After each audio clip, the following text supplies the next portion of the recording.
Bienvenidos a todos. En nuestro canal defendemos la hipótesis de que la mayoría de las rocas marcianas no son tal cosa, en realidad son seres biológicos con un ciclo de vida. Nosotros las llamamos Biorocks.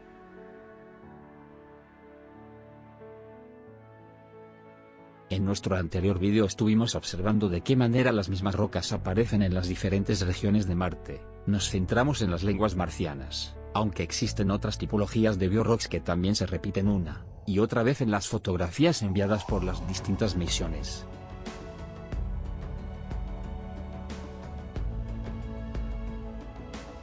Las Biorocks de Marte suelen adoptar formas muy variadas, aunque predominan las que tienen forma de lengua, las que tienen forma de concha de mar, las de forma piramidal terminadas generalmente en un pico, y las que tienen uno o varios pétalos abiertos.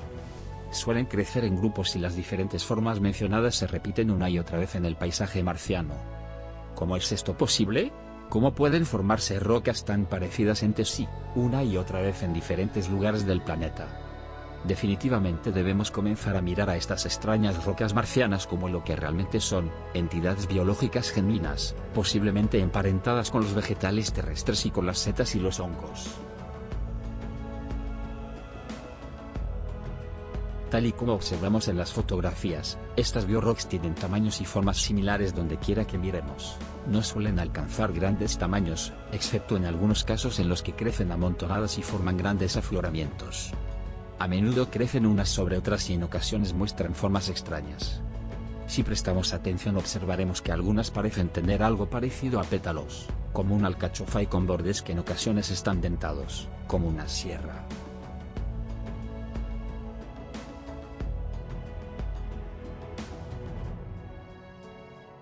También muestran a menudo diferencias en su capa exterior. Algunas parecen tener una piel fina y lisa, otras se nos presentan con la piel rugosa. A los colores no hay que darles demasiada importancia. La NASA suele colorear las imágenes. El color real de estas cosas es desconocido.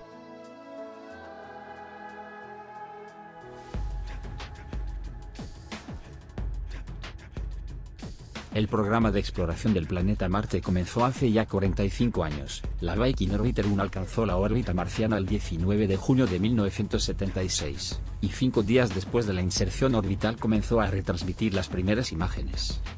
El aterrizaje de la Viking Lander 1 fue retrasado del 4 al 20 de julio, ya que las primeras fotografías del lugar de aterrizaje mostraron que no era totalmente seguro. Son demasiados años de exploración para tan pocas respuestas claras y concretas. Miles de ingenieros y científicos implicados en este proyecto, además de muchos miles de millones de dólares, y aún no pueden responder a esta simple pregunta. ¿De qué clase son las rocas marcianas? ¿Son sedimentarias? ¿Son volcánicas? Veamos qué dicen los responsables de la NASA. Also within the last several months, Jennifer mentioned we're on a road trip. We've driven about 1 kilometer to the south, investigating rocks of the crater floor. So now we're looking at environments that are much further in the past, billions of years in the past. If I could have this first movie, this shows a panorama that we took of these rocks of the crater floor. These rocks are important because we believe they are the lowest down rocks in the sequence of rocks that we have, and therefore they are very likely to be the oldest. And one of the hypotheses that we are trying to test is that the lake that once filled Jezero wasn't there just once, but that it went through multiple episodes of filling up, drying down, and filling up again. This is very important because it means that we will have multiple time periods in which we could potentially learn about environmental conditions on Mars, and we also have multiple time periods when we might be able to look for evidence of ancient life that might have existed on the planet. This is a hypothesis, but we've started to acquire information that bears directly on it. And if I could have the next image, this is an image taken with the SuperCam RMI camera. This is essentially a telescope mounted on the rover, and it's of a region that we call Artubi.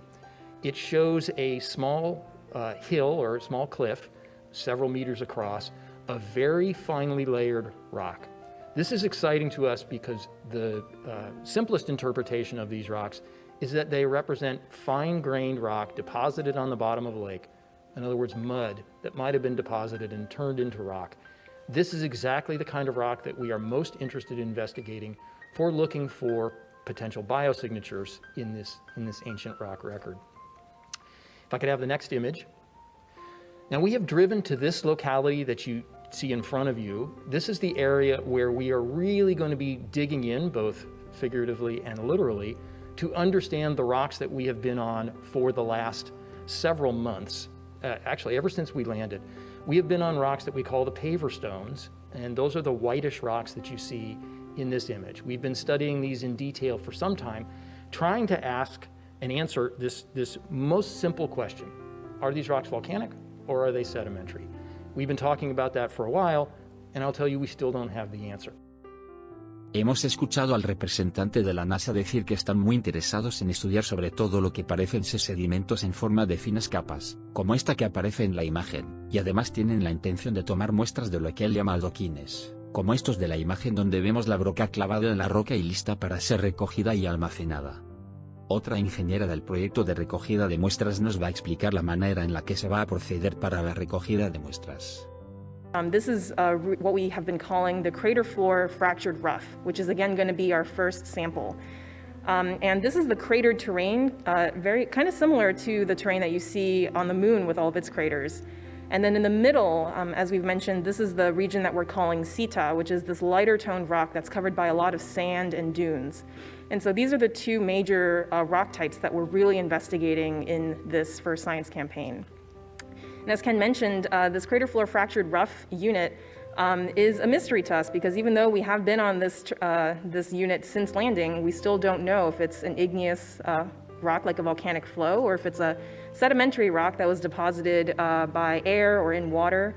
And of course, understanding the origin of this crater floor fractured rough unit is going to be critical to not only reconstructing the history of this lake that used to be here, but also it's important for understanding just the geologic history of Jezero, as well as the area around Jezero in this region of Mars. And so what are we going to do once we get to our first sampling site? And again, we're currently at that crater floor fractured rough point on that map, and this is roughly in the area in which we anticipate our first sample. And so now if we pull up the second image, you can see a picture of actually where Perseverance is currently sitting right now on Mars. And in the foreground here, you can see those lighter colored paver stones. And then in the background, you can see these kind of higher standing, more rubbly parts of the crater floor. And again, both of these different types of rocks are part of that crater floor fractured rough unit that we're studying. Ya sabemos lo que van a encontrar en sus abrasiones y perforaciones de estas rocas, algo parecido a un polvo muy fino y algo parecido a la arena. Estas rocas están compuestas de algo que desconocemos. Estas son imágenes del rover Curiosity Mars de la NASA que ha utilizado el taladro en su brazo robótico para tomar 32 muestras de rocas hasta la fecha, polvo y arena, junto con otras sustancias entre ellas algún tipo de líquido aunque aquí no aparezca en estas imágenes. Nuestra hipótesis sigue en pie. Afirmamos que las rocas marcianas son en realidad algún tipo de entidad biológica que puebla todo el planeta, y no somos los únicos que lo pensamos. Escuchad lo que dice la directora del Departamento Científico de la misión Perseverance.